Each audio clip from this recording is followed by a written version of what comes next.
이 시간 받으신 하나님의 말씀 요한복음 14장 26절 한 절 말씀입니다.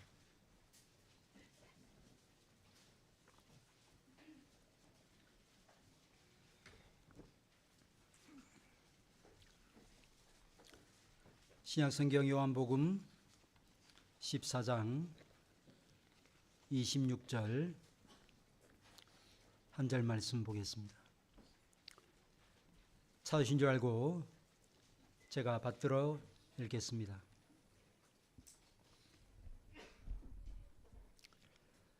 보혜사 곧 아버지께서 내 이름으로 보내실 성령 그가 너에게 모든 것을 가르치고 내가 너에게 말한 모든 것을 생각나게 하리라. 아멘.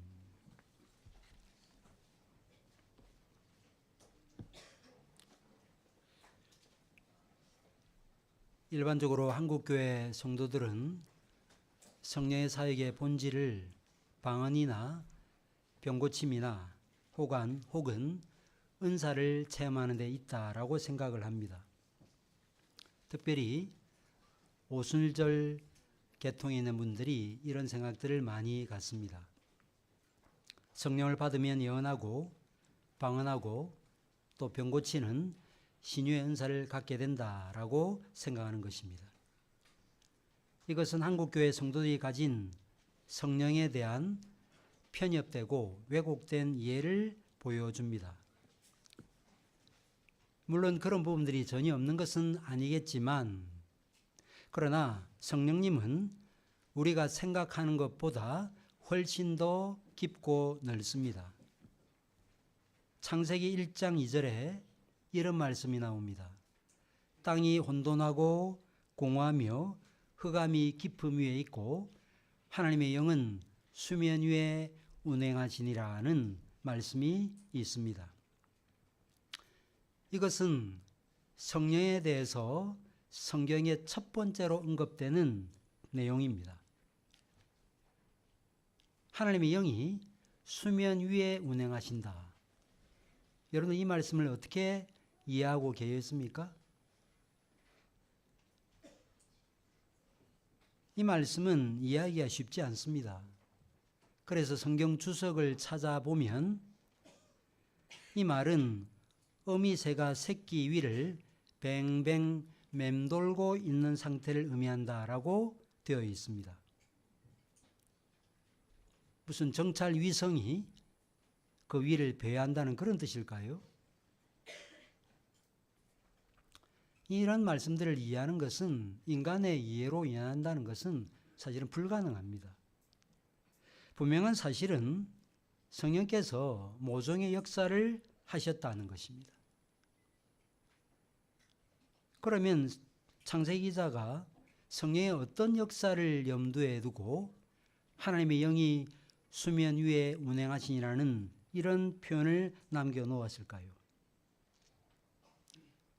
무로부터 모든 만물이 부름을 받았습니다. 있던 것에서 만들어진 게 아니에요. 진흙에서 인간이 생긴 게 아닙니다. 그 진흙도 하나님께서 만드신 거예요.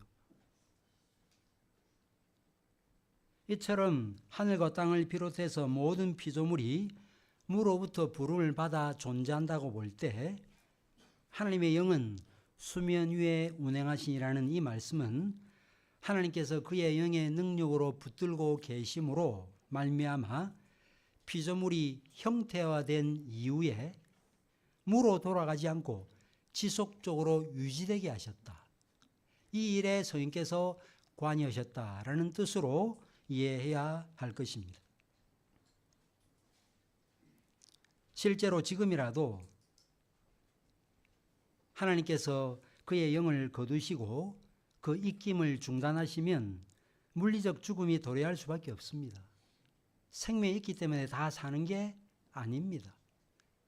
만물을 붙들고 계시고 그 만물 안에 하나님께서 지금도 성령으로 역사하고 있는 것입니다.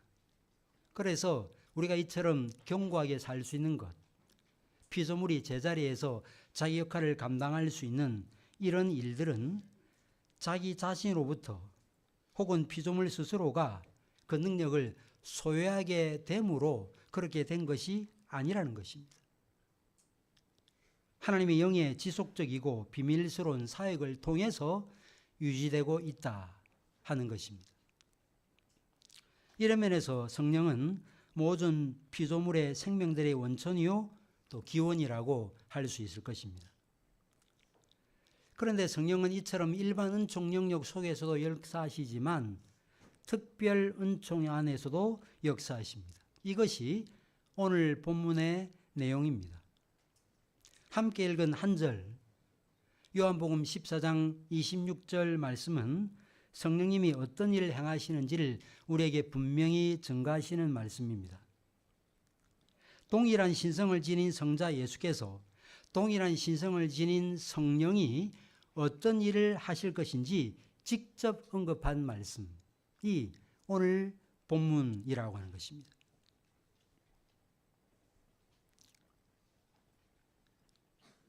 어떤 다른 존재가 성령에 대해서 규정을 한 게 아니고 삼위일체 하나님 분의 그 삼위 중에 이위신 성자께서 삼위 성령님이 어떤 일을 행하실 것인지를 직접 언급하신 말씀이 바로 이 말씀이에요.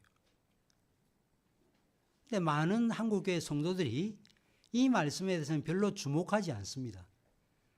고린도전서 12장 14장으로 가고 로마서 12장으로 가고 그러면서 뭐 방언, 통역, 병고침 여기에만 잔뜩 마음이 가 있다는 것입니다. 예수님은 오늘 본문에 의하면 성령님을 가리켜 보혜사라고 말씀하였습니다. 지킬 보자에 은혜 해자, 그 다음에 스승사자를 사용했습니다. 보호하고 은혜 베풀고 가르치는 선생이라고 하는 뜻입니다. 그런데 이 보혜사로 번역된 본래 단어는 파라클레토스라는 단어인데 파라라는 말은 전치사입니다. 뭐 곁에라는 뜻이고 칼레오라는 말은 부른다는 뜻이에요. 그래서 본래 이 말은 어떤 사람을 돕거나 변화하기 위해서 곁에서 부름을 받은 자라고 하는 뜻입니다. 그런데 요한복음에서는 이 단어가 그리스도를 증거하는 증인 혹은 변호사라고 하는 그런 뜻을 갖고 있습니다. 왜 그렇게 봐야 되는가? 오늘 본문과 병행 구절이라고 할 수 있는 15장, 요한복음 15장 26절이 이것을 보여줍니다. 내가 아버지께로부터 너에게 보낼 보혜사 곧 아버지께로부터 나오시는 진리의 성령이 오실 때 뭘 하신다고 말하는가 하면 그가 나를 증언하실 것이다. 증언한다라고 말씀하고 있습니다. 이것은 진리의 성령이 하시는 일이 그리스도를 증거하는 일일 뿐만 아니라 그리하여 성령이 활발하게 역사하면 할수록 예수님이 드러나게 된다라는 뜻입니다.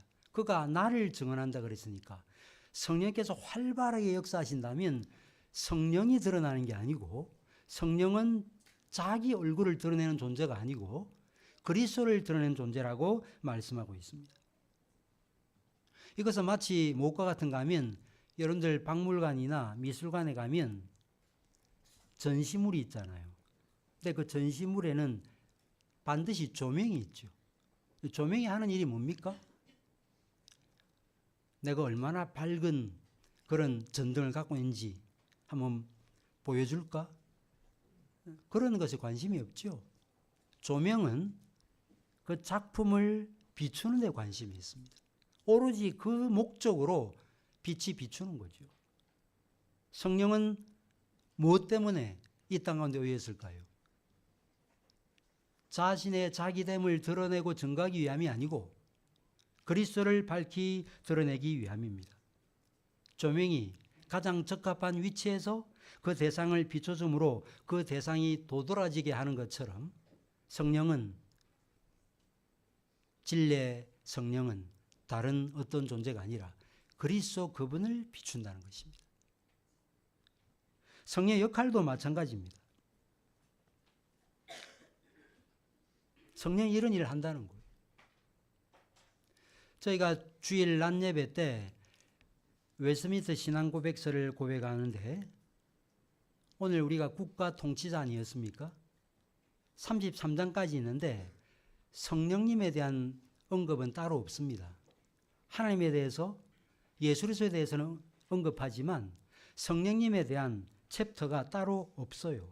그래서 비판하는 사람들이 개육주의 신학에는 성령론이 약하다 이런 말들을 하는데 이것은 성경 자체가 성령을 따로 떼어 계시하지 않는 방식을 적극적으로 반영하는 것입니다. 드러내고 표현할 때도 우리가 카테고리를 우리가 만들어서 우리가 조합해서 성령은 이렇다. 이것은 성경이 말하게 하시는 방식으로 신앙을 고백하는 방식이 아니기 때문에 우리 앞서는 신앙의 선배들이 성령을 따로 제목을 잡아서 고백하지 않도록 한 것입니다. 그렇다고 해서 성에 대한 언급이 전혀 없는가? 그렇지 않지요. 곳곳에 나타나고 있습니다. 신론, 구원론, 여러 부분에 다 나타나고 있습니다. 그래서 일반적으로 성부와 성자에 비해서는 성령에 대한 이해가 덜 분명한 것은 우리 탓도 있으나 성경이 성부와 성자만큼 성령을 자주 계시하지 않기 때문이라고 할 수 있겠습니다. 그래서 어떤 신학자는 성령님을 가리켜 부끄러워하시는 성령님이라고 말하기도 하고 혹은 숨어 계시는 하나님 혹은 투명하신 하나님이라고 말하기도 했던 것입니다. 그런데 적어도 오늘 본문만큼은 예수께서 성령이 어떤 분이시고 그분이 어떤 일을 행하실 것인지를 분명하게 증거하고 있습니다. 본문에 의하면 성령은 우선 아버지께서 보내시는 분이라고 이해해야 할 것입니다. 보혜사 곧 아버지께서 내 이름으로 보내실 성령이라고 분명히 말했습니다. 그런데 예수님은 15장 26절에서 아까 제가 병행구지라고 말씀했죠. 15장 26절에서 이것을 좀 더 자세하게 설명했습니다. 내가 아버지께로부터 너에게 보낼 보혜사 그래 놓고 곧 아버지께로부터 나오시는 진리의 성령이라고 언급했습니다. 성경을 좀 읽고 신학책을 좀 읽으신 분들은 혹 들어보실지 모르겠지만 동방교회는 히랍 정교회, 러시아 정교회 이런 데 있지 않습니까? 이 동방교회는 아버지께로부터 나오시는 진리의 성령이라는 이 말씀을 근거로 성령이 아들로부터 나온다는 사실은 부인했습니다. 그러나 서방교회, 우리는 서방교회 전통이 있는데 서방교회는 성령이 아버지로부터도 나오시지만 아들로부터도 나오신다라고 주장합니다. 왜 그렇게 주장하는가? 오늘 본문에 뭐라고 말씀했습니까? 보혜사 곧 아버지께서 내 이름으로 보내실 성령이라고 말했거든요. 아버지께서 보내시긴 보내시는데 내 이름으로 보내신다고 분명히 말씀했던 것입니다. 교회 역사를 보면 그래서 이 말씀에 대한 해석 문제로 동방교회와 서방교회가 나뉘게 되는데 예수님의 말씀에 의하면 성령께서 나오시는 이 일은 단지 성부에게만 국한된 일이 아니고 성부와 성자 두 위격에 관계된 일임을 알게 되는 것입니다. 만약에 한번 생각해 보세요. 성령이 오시는 이 일이 성자는 제외되고 성부와만 관계된 일이라고 하면 그리스도와 성령 간의 어떤 인격적 관계도 맺지 못하게 되는 거예요. 연결점이 없게 되는 거예요. 근데 우리가 잘 알고 있는 바대로 하나님은 본체로 한 분으로 계시지만 성부, 성자, 성령 삼위로 계시거든요. 그래서 성령은 성부는 말할 것도 없고 성자와도 유기적인 관계를 갖고 있다는 사실을 기억해야 합니다. 로마서 8장 9절, 갈라디아서 4장 6절에서 성령을 뭐라고 말하는가 하면 그리스도의 영이라고 그랬어요. 그리스도의 영. 그런데 우리 주님께서 마태복음 10장 20절에서는 이런 말씀하셨습니다. 말하는 이는 너희가 아니라 너희 속에서 말씀하시는 이 곧 너희 아버지의 성령이니라. 여기는 아버지의 성령이라고 그랬거든요. 그래서 그리스도의 영, 아버지의 영이라고 말씀하고 있기 때문에 성령은 성부로부터만 아니고 성부와 성자로부터 나오신다라고 이해해야 되는 것입니다. 그런데 이 나온다는 말 참 쉽지 않습니다. 쉽지 않은 정도가 아니라 우리로서는 이해할 수 없습니다. 성부께서 성자를 낳으셨잖아요. 근데 물리적으로 낳으신 게 아니잖아요. 우리처럼 몇 날 몇 시 언제 낳으신 게 아니거든요. 그래서 우리가 표현할 때 영원적 출생이다. 만약에 성자가 성부께서 낳으시지 않았다면 어떻게 되는 거예요? 삼신론이 되는 거예요. 그죠? 근데 성자가 성부께서 낳으셨거든요. 성부에서 낳으셨거든요. 나온다는 말도 프로시드라고 해서 발출된다 이렇게 표현하는데 이것도 참 이해하기는 너무 어렵습니다. 성경의 이 계시의 방식을 따라 어쨌든 성부, 성자, 성령은 한 분이다. 한 본체로 계신다. 그러나 삼위로 구분된다는 것을 우리는 성경의 진술 방식을 통해서 믿게 되는 거예요. 어쨌든 간에 우리는 이처럼 성령께서 성부와 성자로부터 나오시기 때문에 성령이 하시는 가장 중요한 일이 뭘까라고 할 때 우리 청교도 리차드 20세는 이런 명언을 남겼습니다. 성령은 하나님 곧 성부와 성자로부터 나오시기 때문에 우리를 다시 성부와 성자에게로 이끌어 가신다. 당연하죠. 성령께서 성부와 성자로부터 나오셨는데 우리를 인도하시면 어디로 인도하시겠어요? 당연히 성부와 성자에게로 인도하시는 것입니다. 그래서 계속해서 이런 이야기를 리차드 10세가 했습니다. 성령은 하늘로부터 오시기 때문에 우리를 다시 하늘로 끌어올리신다. 성령의 역할은 우리를 성부와 성자에게 소개하고 친밀하게 알게 하시는 것이다. 아까도 말씀했잖아요. 그가 나를 증언하실 것이라 그랬죠. 그리고 그 성령이 아버지께로서 나오셨죠. 그러면 성령이 뭘 하시겠습니까? 성부가 어떤 분이신지, 성자가 누구신지 증언하시겠죠. 그러니까 우리가 그분을 알게 되고 그 성령의 인도를 받아 우리가 믿게 되고 또 함께 주님을 예배하고 경배하게 된 것입니다.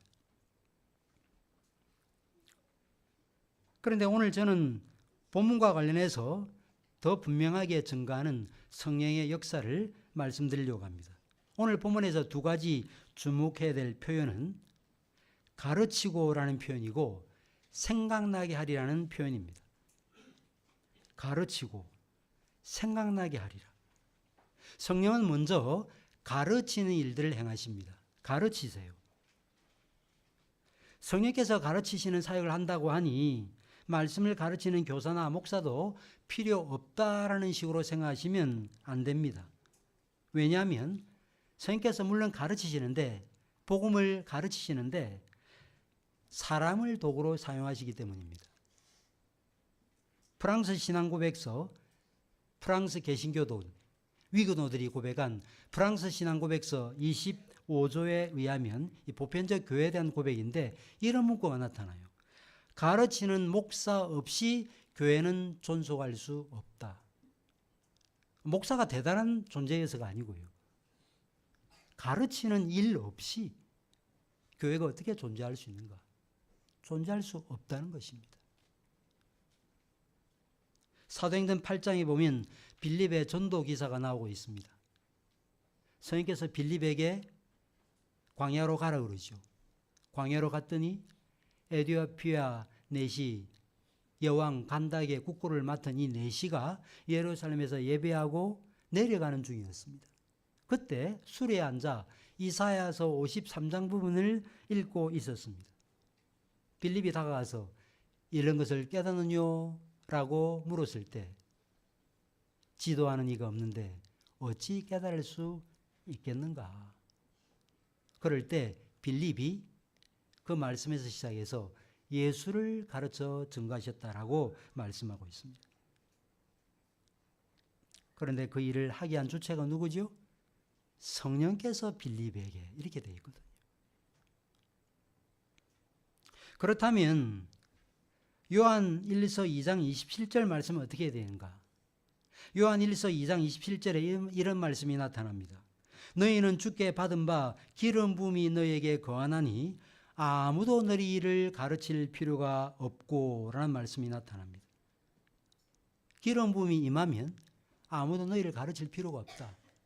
그러면 우리는 가르침을 받지 않아도 되겠네라는 생각을 가질 수 있는데, 이 말은 교회 안에 목사 곧 교사가 필요 없다라는 그런 뜻이 아니라, 목사가 말씀을 가르치고 오늘 이 시간 제가 설교를 한다 할지라도 진정으로 그 영혼을 지도하고 가르치고 인도하는 존재는 성령님이라는 사실을 보여주는 것입니다.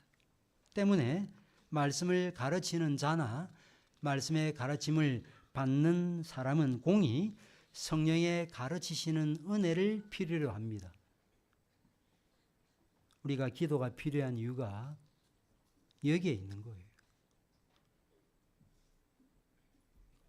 성령께서 하시는 또 하나 중요한 사역은 기억나게 하는 일입니다.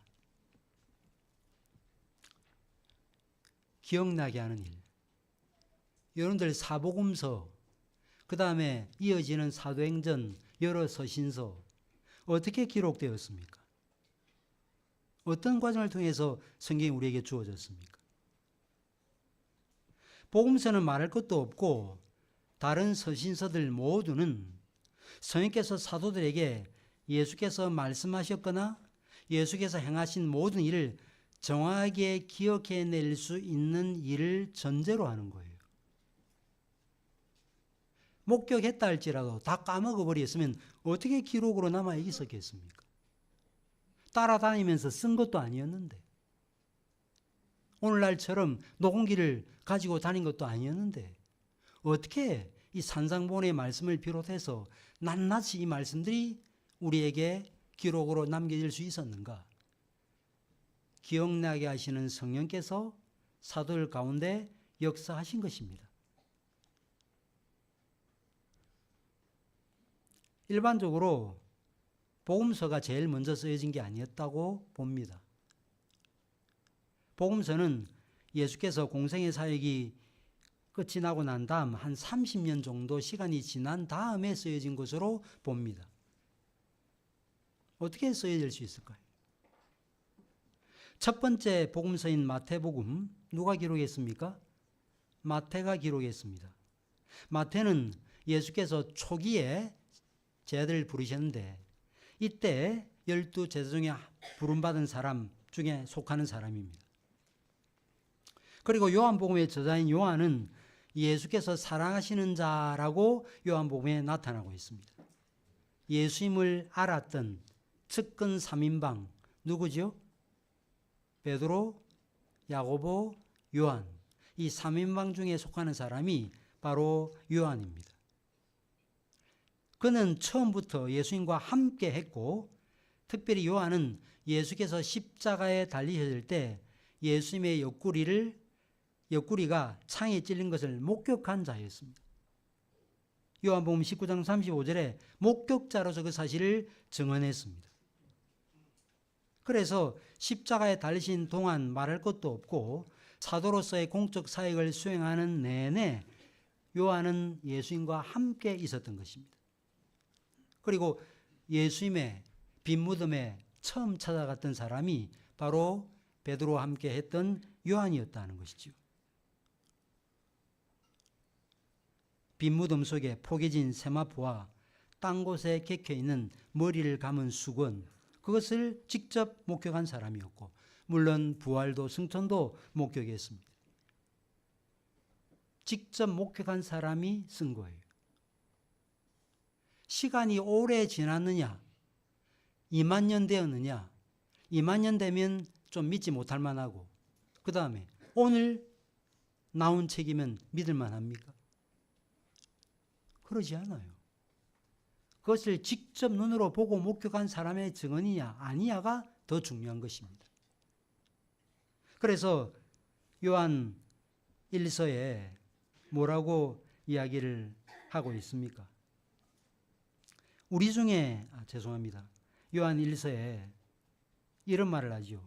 태초부터 있는 생명의 말씀에 관하여는 우리가 들은 바요, 눈으로 본 바요, 자세히 보고 손으로 만진 바라고 말했습니다. 이 말을 한 사람이 요한이거든요. 요한은 직접 예수님을 눈으로 목격했고 예수님과 가장 스킨십을 자주 했던 사람이에요. 아이들이 부모의 무릎에서 치댄다 그러죠. 그런 것처럼 가장 가까이 했던 사람이 바로 사도 요한이었고 가장 오래 살았던 사람이 사도 요한이었습니다. 그 요한이 직접 보고 목격한 것을 우리가 믿는 것입니다.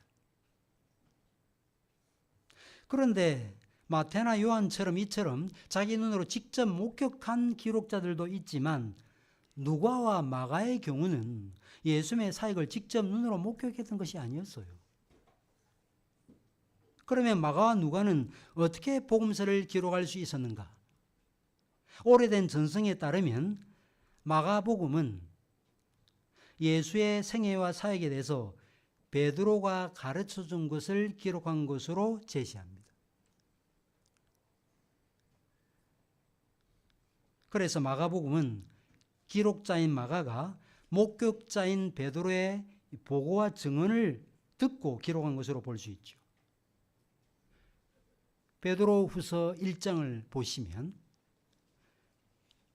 베드로가 다른 이들과 같이 나는 예수의 크신 위엄을 직접 본 자라 그랬어요. 뭘 가리킵니까? 마태복음 17장의 변화산에서 예수께서 모세와 엘리야와 함께 변화되시는 걸 직접 목격한 자라 그 말이에요. 그리고 하늘로부터 이는 내 사랑하는 아들이요 내 기뻐하는 자라는 음성을 직접 들은 자라고 분명히 말했습니다. 마가가 이처럼 목격자인 베드로의 증언에 기초하여 마가복음을 기록한 것입니다. 그런데 또 이런 질문을 할 수 있습니다. 마가는 그렇다 손치더라도 바울의 동역자였던 의사 누가는 어떻게 누가복음을 기록했는가? 우리가 어떻게 누가복음을 그리스도의 생애를 기록한 책으로 받을 수 있는가? 누가복음 1장 1절부터 3절을 한번 보시기 바랍니다.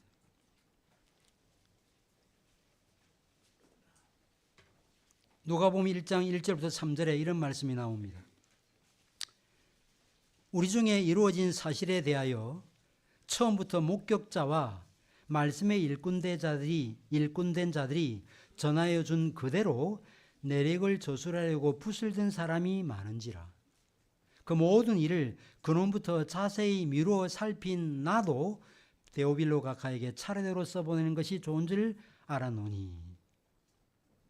우리에게 무엇을 보여주고 있습니까? 당시에 예수께서 행하신 일을 직접 목격한 이들과 이들이 기록한 전승이 많이 있었다는 거예요. 기록들이 있었다는 것입니다. 이런 기록들 가운데 누가가 이런 것들과 비교하면서 어떤 자료를 선택해서 복음서를 기록할 것인지를 생각했다는 것입니다. 누가는 처음부터 예수와 함께 있었던 목격자로부터 나온 진술, 그 진술을 기반으로 누가복음을 쓴 거예요. 그리고 이 증언을 처음부터 자세히 미루어 살폈다고 되어 있는데 자세히 미루어 살폈다는 이 말은 발자국을 따라 샅샅이 파헤치는 것을 의미합니다. 어떻게 그럴 수 있었는가? 여러분들 의사의 제가 이미 답을 말해버렸네. 누가의 직업은 의사예요. 사랑받는 의사 누가라고 그랬잖아. 일반적으로 의사는 머리가 명석합니다. 당시에도 마찬가지였습니다. 또 누가는 어떤 사람이에요? 바울과 함께 전도 여행을 직접 했던 사람이었고 많은 사람을 만나고 많은 사실들을 눈으로 직접 보고 들었던 사람이에요. 이런 누가가 어떤 내용을 쓰기 위해서 내용을 취해야 될 것인지 어떤 방식으로 써나가야 될 것인지 결정해야만 되는 것입니다. 여러분들이 어떤 논문 주제를 쓰겠다 안이 내 마음에 새겨졌어요. 그런데 어떻게 진술해야 될 것인가? 고민하고 생각해야죠. 그죠? 두 갈식으로 할지, 어떻게 할지.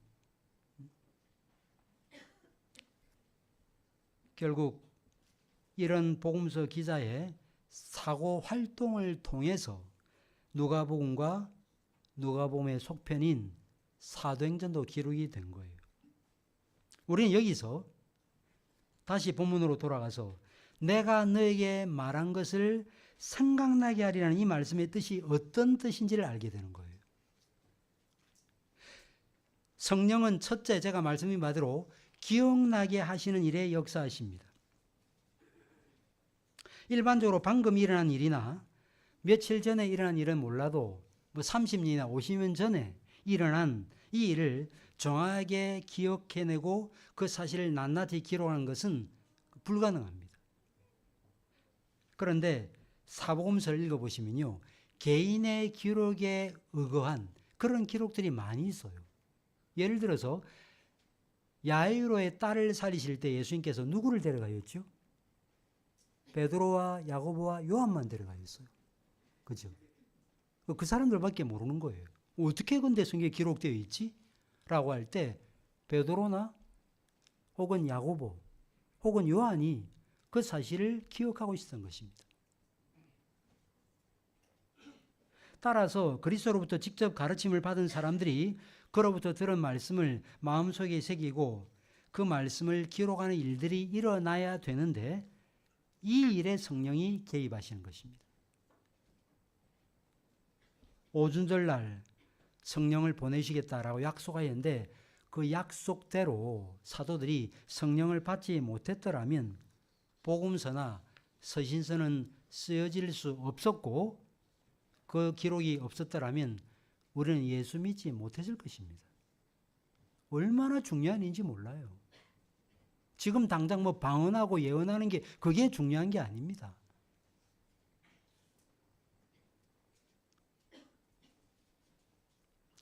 그런데 기억나게 하시는 성령의 사역에는 사도들의 이성을 통해서 이루어지는 연구활동에까지 성령께서 역사하신다는 의미가 포함되어 있다라고 봐야 되는 것입니다.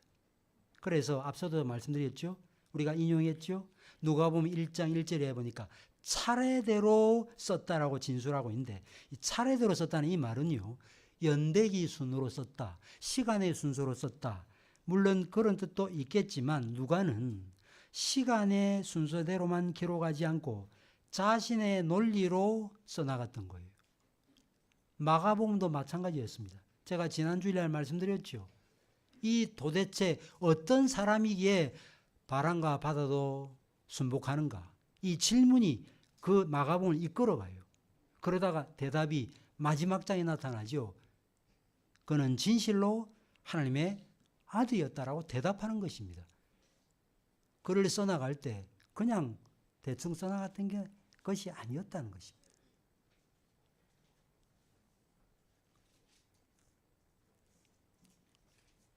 따라서 모든 것을 생각나게 하리라는 이 말씀은 성령께서 제자들의 인격과 은사와 기억과 판단 등을 사용하실 것이다라는 의미가 여기에 포함되어 있다라고 봐야 할 것입니다. 그런데 성령의 사역인 생각나게 하는 이 일에는 깨닫게 한다라는 그런 뜻도 포함되어 있습니다. 깨닫게 한다. 이것을 요한복음에서 확인할 수 있는데요. 여러분들 요한복음을 읽어보시면 예수님께서 행하신 사건에 대한 회고적 진술 나타나는데 요한복음 2장 22절을 한번 보세요. 요한복음 2장 22절에 예수님께서 성전을 청결케 하신 사건이 소개되고 그러면서 성전을 헐라 그리하면 사흘 만에 이렇게 세우겠다라는 그 말씀이 이제 나오는데 2장 22절에 이렇게 되어 있죠. 죽은 자 가운데서 살아나신 후에야 제자들이 이 말씀하신 것을 기억하고 성경과 예수께서 하신 말씀을 믿었더라고 되어 있습니다. 여기 제자들이 말씀하신 것을 기억하고라는 이 말은 단지 기억만 했다는 뜻을 넘어 그 말씀의 참된 의미를 깨달았다는 뜻이에요. 그때 주님께서 왜 사흘 만에 이렇게 세우겠다는 말씀을 왜 하셨지? 그 말씀이 이거 뭔지? 당시에는 몰랐는데 그 다음에 깨달았다는 것입니다. 또 12장 16절 말씀으로 가보시면 예수께서 낙이 타고 입성하신 사건이 소개돼요. 이것은 스가랴 9장 9절 10절 말씀의 성취였습니다. 이런 일이 일어나고 난 다음에 요한이 이런 기록을 남겨놓았어요. 제자들이 처음에는 이 일을 깨닫지 못하였다가 예수께서 영광을 얻으신 후에야 이것이 예수께 대하여 기록된 것임과 사람들이 예수께 이같이 한 것임이 생각났더라는 표현이 나타나고 있습니다. 이게 무슨 말씀일까요? 어떤 사실에 대한 깨달음이 시간이 지나고 난 다음에 생기는 것처럼 성경 저자들도 그 당시에는 그 사건의 의미를 모르고 있다가 시간이 지나고 난 다음에 자연스럽게 그냥 깨닫게 됐다. 그런 뜻인가? 그렇지 않습니다. 이 말씀은 성령께서 예수께서 하신 말씀을 생각나게 하실 뿐만 아니라 그 전에는 이해하지 못했던 말씀을 성령께서 개입하심으로 깨닫게 하셨다는 뜻입니다. 그러니까 성령의 지도하심이 없었더라고 하면 예수께서 나귀를 타고 예루살렘에 입성하신 그 사건의 의미가 뭔지를 몰랐을 텐데 생각나게 하시고 깨닫게 하시는 성령의 은혜를 통해서 예수께서 나귀를 타고 예루살렘에 입성하신 그 사건의 의미, 그 참된 의미를 깨달았다는 뜻이에요.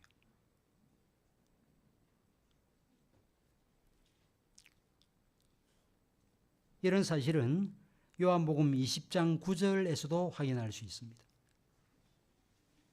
단지 생각나게 하는 이 말씀은 기억나게 한다는 의미를 넘어서서 깨닫게 한다는 그런 뜻의 의미를 보여주고 있습니다.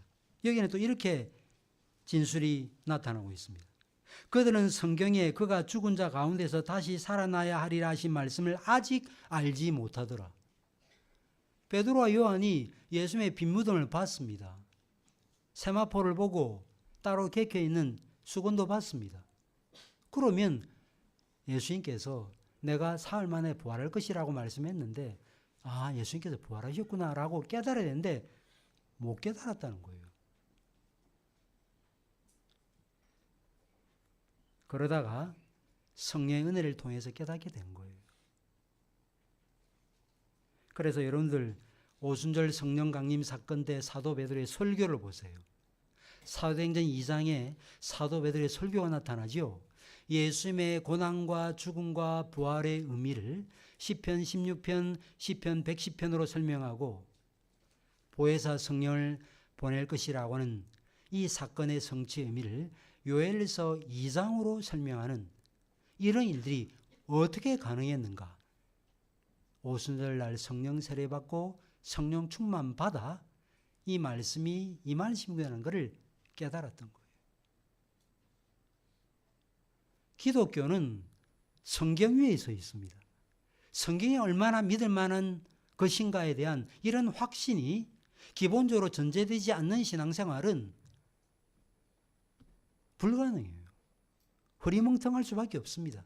우리가 믿고 따르고 의지될 것들은 성경이거든요. 그런데 성경에 대한 이해가 너무 부족하고 확신도 적다면 그만큼 신앙생활도 부족하고 힘이 없을 수밖에 없는 것입니다.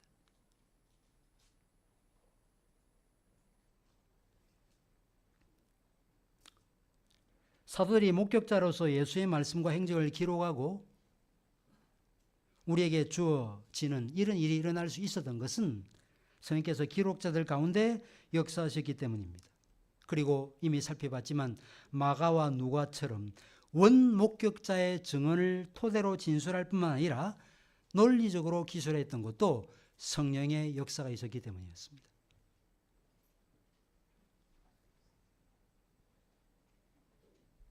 그래서 어떻게 예수 믿게 되었습니까? 누가 전도해서 믿었습니다. 어떻게 예수 믿게 되었습니까? 불치병에 걸렸는데 교회 가서 한번 기도해 보라고 해서 기도했더니 나았습니다. 그런 일 일어날 수 있어요. 그런데 그런 일이 반드시 그리스도를 참으로 믿는 믿음으로 연결되지는 않아요. 그냥 그 사건이 있었다는 것으로 끝나버리고 맙니다. 예수를 내 영혼의 구주로, 내 삶의 전체 무게를 맡겨 믿을 만한 분으로 알기 위해서는 동일한 성령께서 우리 가운데 역사하여서 이 성경이 얼마나 믿을 만한 말씀인가에 대한 이해와 확신을 가져야 되는 것입니다. 예수님이 탄생할 것이라는 가브리엘 천사의 수태고지 말에게 나타났죠. 예수님보다 6개월 먼저 태어난 세례 요한의 등장, 자신의 성육신에 대해서 증거한 복음서의 내용들, 이 모든 것들을 목격한 복음서 기자, 보혜사 성령 강림 사건, 사도들의 증언, 신적 영감을 받아 기록한 바울서신, 공동서신, 요한계시록, 이런 것들이 마치 이렇게 확대되어서 처음에는 어떤 사건이었죠. 이게 쭉 확대되어져서 오늘 우리가 갖고 있는 이런 신약 성경이 된 겁니다.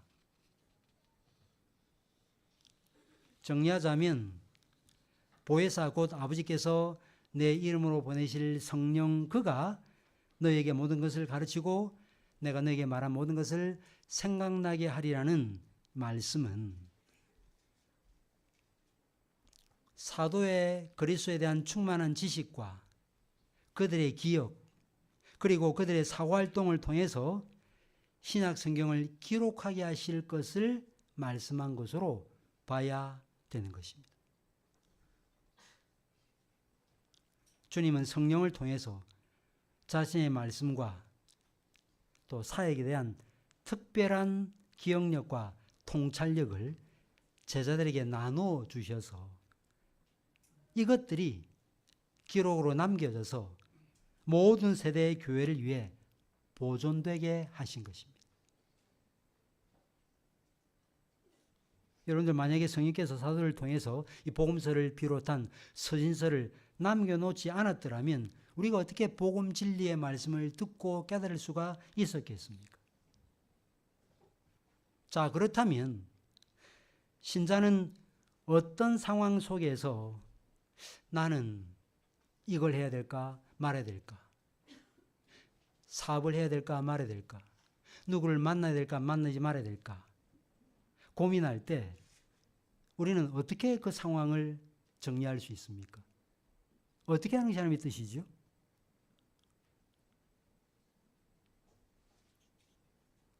제가 세가족 성경할 때마다 우스갯소리로 소개하는 예화가 있습니다. 서울에 있던 한 사람이 서울에 내려가야 되느냐 말아야 되느냐 고민을 했다 그래요. 신자인데. 근데 그날 아침 큐티의 본문이 요나서 1장이었다는 거예요. 다시스로 내려갔더니 죄송합니다. 욥바로 내려갔더니 여기에 꽂혔어요. 욥바로 내려갔더니 옳구나. 대선으로 내려가야 되겠다. 내려갔더니 어떻게 됐어요? 마침 다시스로 가는 배가 있었다. 이야, 절묘한 타이밍 봐라. 그래서 다시스로 가는 배를 탔는데 어떻게 되었어요? 풍랑이 일어가지고 물고기 밥이 되고 말았잖아요. 얼마나 어리석은 일입니까?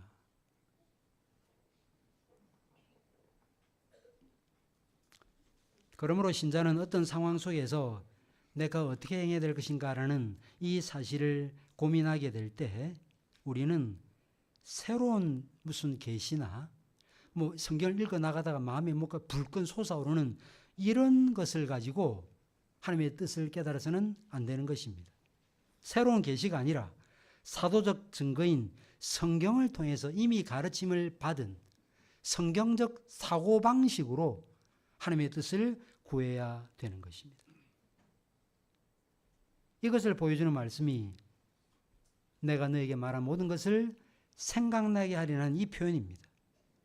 이것은 성령께서 가르치시고 생각나게 하시고 깨닫게 하시지만 성령께서 이 일을 하실 때 이전에 예수께서 가르치지 않았던 새로운 계시를, 새로운 것을 가르치는 그런 일은 일어나지 않는다는 말이에요.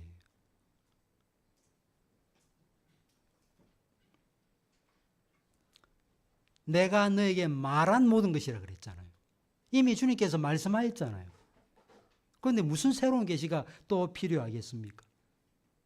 요한복음 16장 13절 14절에도 성령이 장래일을 너에게 알리시리라. 그가 내 영광을 나타내리니 내 것을 가지고 너에게 알리셨습니다. 내 것을 가지고. 그러므로 예수께서 가르치신 것과 성령께서 가르치시는 것이 다를 수 없다는 것입니다. 성령님은 뭘 가르치지요? 예수님께서 가르치신 그것으로 가르치십니다. 따라서 성령의 사역을 환상이나 꿈이나 다른 기타 방식과 같은 이런 것으로 새로운 계시를 주시는 것으로 이해해서는 안 된다는 것입니다. 성령의 사역은 질적으로 새로운 계시를 주는 데 있지 않고 이미 계시된 그 내용을 깨닫게 하고 그 내용을 따라 살게 하는 일에 성령께서 역사하는 것입니다. 따라서 성령의 역사를 자꾸 이상한데 그런 데만 자꾸 두지 마세요. 어떤 분들은 성령님, 제가 오늘 누구를 만나야 되고 또 무엇을 해야 됩니까? 라고 묻습니다. 그런 기도 하실 수 있습니다. 그런 기도 불가능하다는 게 아니에요. 그런데 그럴 때마다 성령께서 매번 누구를 만나라, 이 일을 하라고 성령께서 계시하십니까? 그러지 않거든요.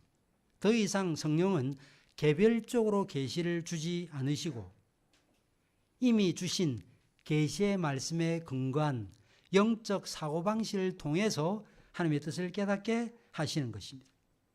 그래서 성령께서 하시는 일이 뭔가? 조명이라고 말하죠. 남겨놓은 계시의 말씀의 의미를 밝히는 조명 사역을 하십니다.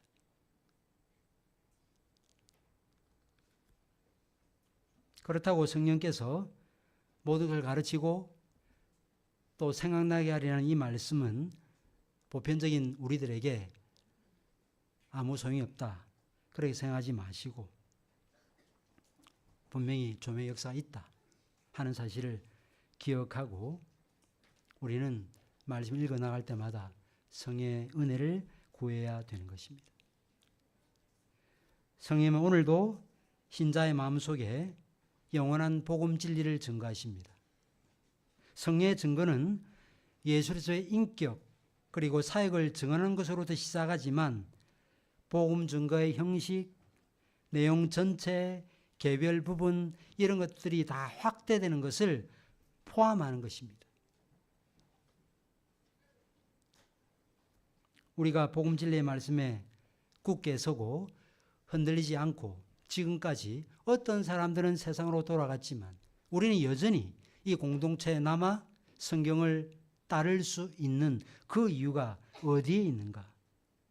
바로 성령께서 기억나게 하시고 또한 생각나게 하시는 그 은혜, 조명의 은혜를 우리에게 지속적으로 베푸시기 때문에 사실 꼭 기억하고 성경 자체를 정확무한 하나님의 말씀으로 믿고 그 말씀을 따라 살아가는 우리 모두가 되기를 간절히 바랍니다. 기도하겠습니다. 하나님 아버지, 성령의 역사를 우리가 어떻게 이해해야 될 것인가? 우리 주님께서 직접 성령께서 하시는 일에 대해서 말씀하시는 내용들을 잘 들었습니다. 다른 어떤 것으로 성령의 역사를 파악하는 어리석음을 범치 않게 하시고 주께서 이미 우리에게 주신 그 말씀의 의미를 깨닫게 하시고 생각나게 하시되 최초 목격자들을 통해서 기록하게 하시고 목격자들의 그 증언을 통해서 참조하여 또 다른 사도를 통해서 기록하게 하시는 이 일들을 통해서 우리에게 주신 이 말씀이 우리의 신앙생활의 근거요 기초라는 사실을 꼭 기억하고 다른 어떤 것을 통해서 성의 역사를 발견하는 어리석음을 범치 않게 하시고 이미 성령께서 기록자들 통해서 역사하셨고 또 이 말씀을 읽고 이해하고 깨달을 때 성령으로 역사하심으로 우리가 믿게 되었고 보편교회가 서게 되었고 끝까지 이 절대 진리의 말씀을 붙들고 살게 됐다는 사실을 기억하면서 끝까지 말씀과 동행하고 성령과 함께 동행하는 삶을 살아갈 수 있는 주의 권속들 되게 하여 주시옵소서. 예수 그리스도의 이름으로 기도하옵나이다. 아멘.